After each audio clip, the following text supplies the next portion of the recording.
Estamos de volta com mais um vídeo do canal. Haha, eu sei que você estava esperando. Mentira, talvez você nem tenha percebido, mas o que importa é que estamos aqui de novo. Hey! E como eu tinha prometido para vocês, agora a gente vai falar sobre a tal da velocidade média. Aqui a coisa já começa a dar uma engrossada leve. Por quê? Porque aqueles primeiros vídeos são para você engatinhar em direção ao conhecimento do vestibular. Aqui a gente já começa a dar um pouquinho mais de formato para este rolê, certo? Então vamos lá. Primeira coisa, para a gente saber o que é velocidade média, a gente já tem que puxar um negocinho do nosso vídeo anterior. Você lembra do nosso vídeo anterior, né? Eu suponho.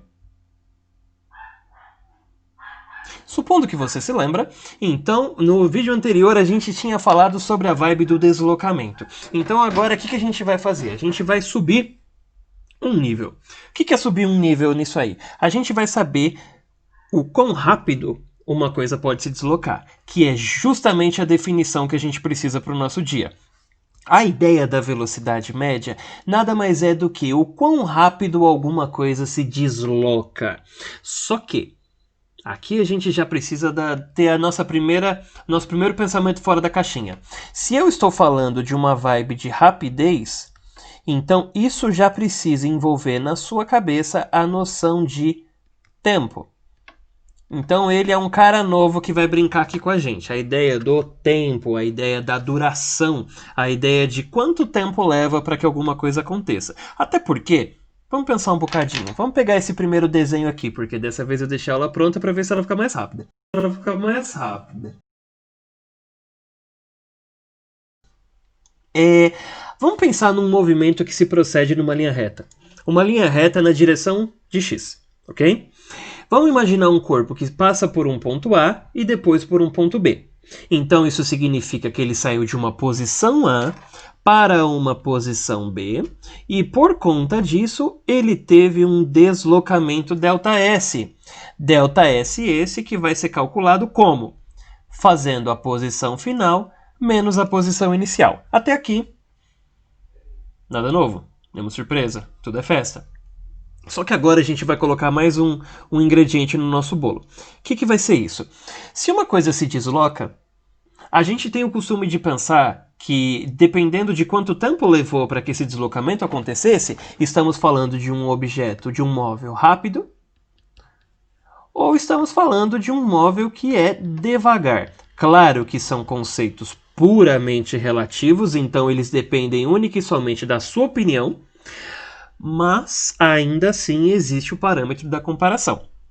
Então a gente vai colocar aqui, nesse ponto, na posição A, naquele momento, se ele olhasse para o relógio, se ele olhasse para o tempo que estivesse marcando naquele relógio, ele veria também o instante A. Por que A? Já que a gente chamou de posição A, vamos chamar de instante A também, ok?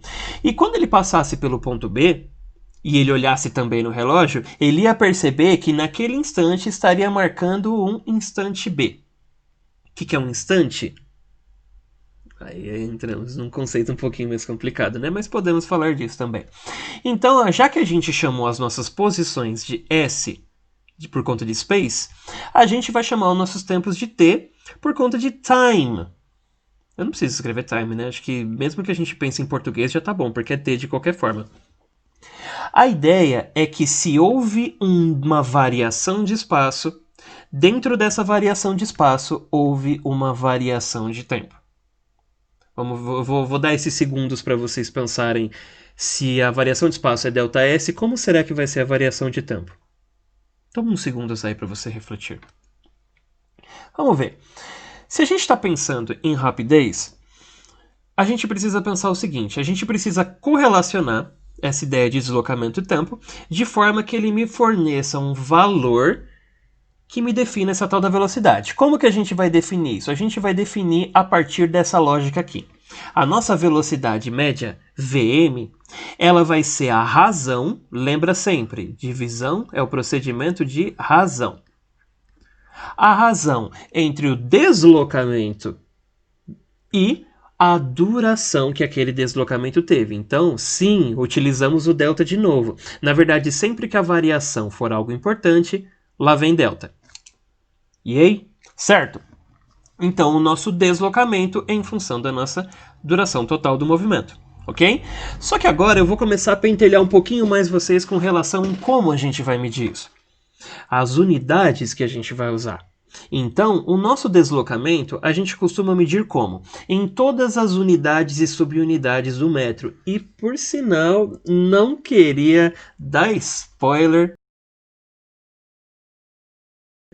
mas dentro em breve teremos uma nova colaboradora no canal, que é ela que vai começar a falar com vocês com relação um pouquinho mais sobre as unidades, ok? Então nem vou me delongar muito porque vocês vão ter esse prazer mais tarde. Aqui eu peguei aquelas que a gente costuma usar mais.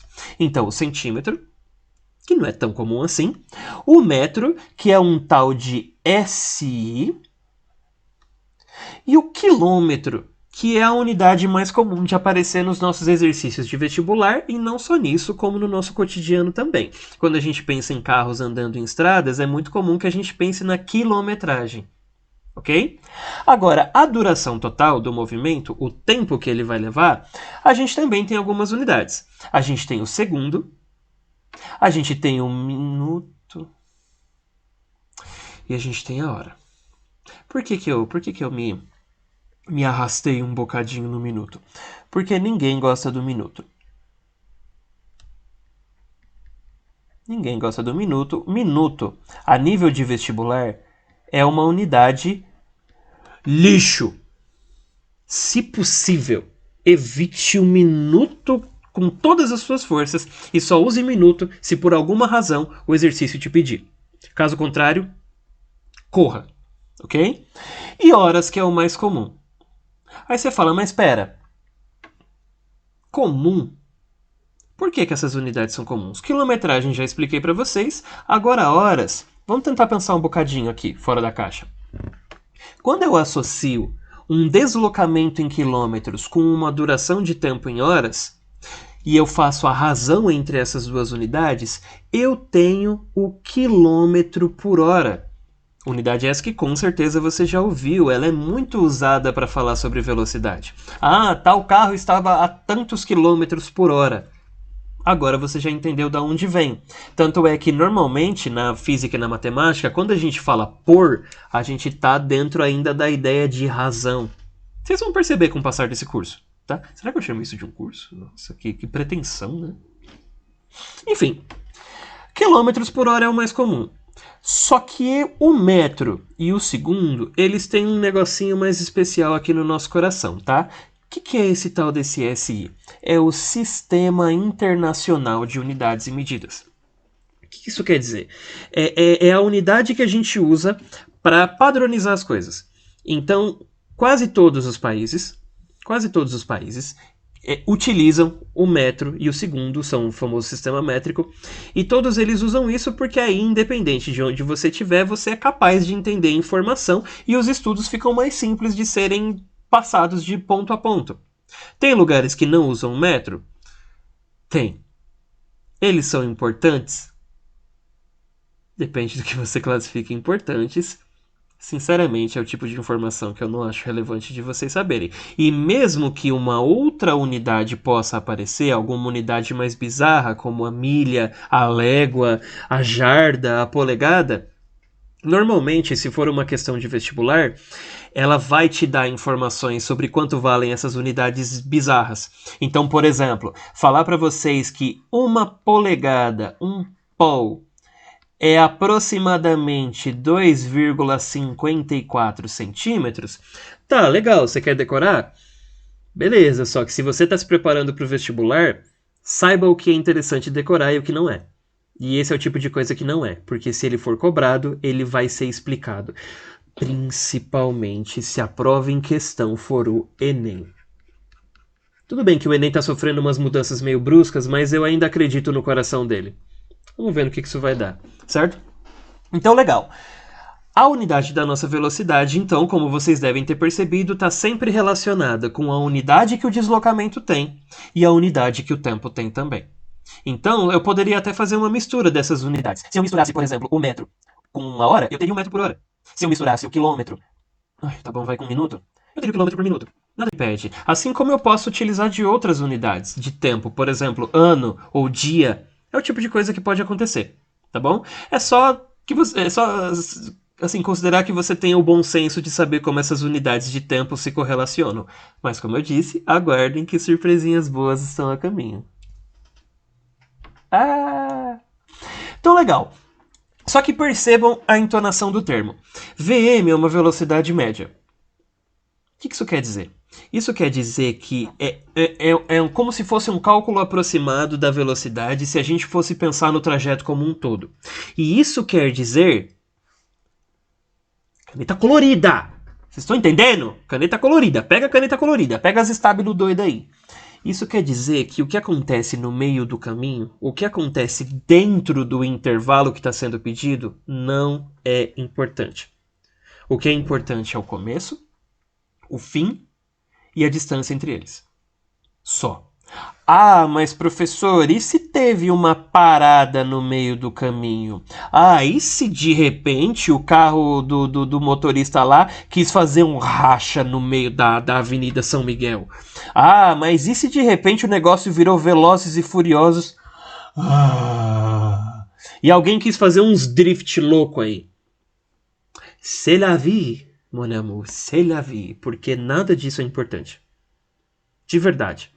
Ah, eu parei pra cagar no meio do caminho. Nossa, me deu um piriri insano. Nada disso é relevante. Como eu disse pra vocês, o que importa é o começo e o fim. C'est fini. Certo? Eu não sei falar francês, então por favor, não me peçam pra falar mais palavras porque eu não sei o que eu tô fazendo. E a tal da velocidade instantânea? Essa é a que você menos tem que se preocupar, por assim dizer. Por quê? Porque a velocidade instantânea é aquela velocidade que acontece naquele instante em particular. O problema é que não é tão simples de se calcular isso. Tanto é que eu só coloquei esse trecho aqui, para ser bem sincero, porque talvez alguns de vocês estão mirando vestibulares que a gente diz vestibular de alto desempenho, uma FUVEST, a Unicamp, o ITA. Porque para esses vestibulares, principalmente para o que a gente chama de segunda fase, é comum que alguns conteúdos que fogem um pouquinho do escopo do ensino médio acabem aparecendo. E o conteúdo em questão é o que a gente chama de derivada, ou cálculo diferencial. A velocidade instantânea acontece quando aquele ΔT da nossa fórmula é um valor tão pequenininho, mas tão pequenininho, então assim, ao invés de a gente pensar o que aconteceu numa viagem de 1 hora, é a gente pensar um intervalo de tempo que é tão pequeno, mas tão pequeno, mas tão pequeno que ele sequer pareça um intervalo de tempo. Que ele pareça algo pontual daquele instantezinho assim, ó. Tim, sabe? Então é o que acontece quando ele tende a zero.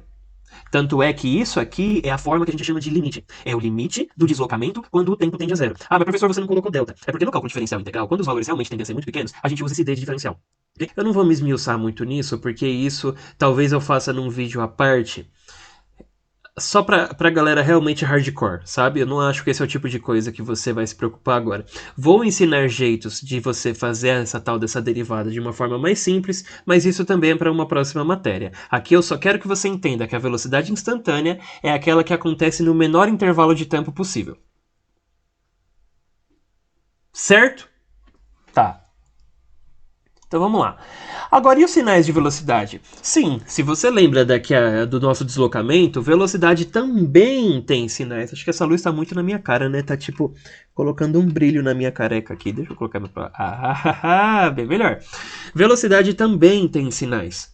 Então, para quem lembra, ΔS, quando ele tem sinais, ele tá meio que dentro da lógica de pensar, entre aspas, se você está indo, se você está voltando, se a sua posição está aumentando ou se ela está diminuindo. Velocidade segue o mesmo padrão. Então, se você tem uma velocidade positiva, significa que você tem um ΔS positivo. Então, isso quer dizer que a sua posição está aumentando. Você pode pensar na ideia, de novo, do indo. Ok? E da mesma forma, se a velocidade positiva aumenta a posição, está indo, a velocidade negativa, a posição está diminuindo, você está voltando. Mas lembrem bem do que eu disse para vocês no outro vídeo. Indo e voltando também é uma questão de interpretação. Tudo vai depender do seu contexto. Você pode muito bem inverter essas duas coisas de acordo com a sua conveniência. desde que você saiba que os dois querem falar sobre coisas distintas. Belezinha? Vamos lá. Agora, e se a velocidade for constante?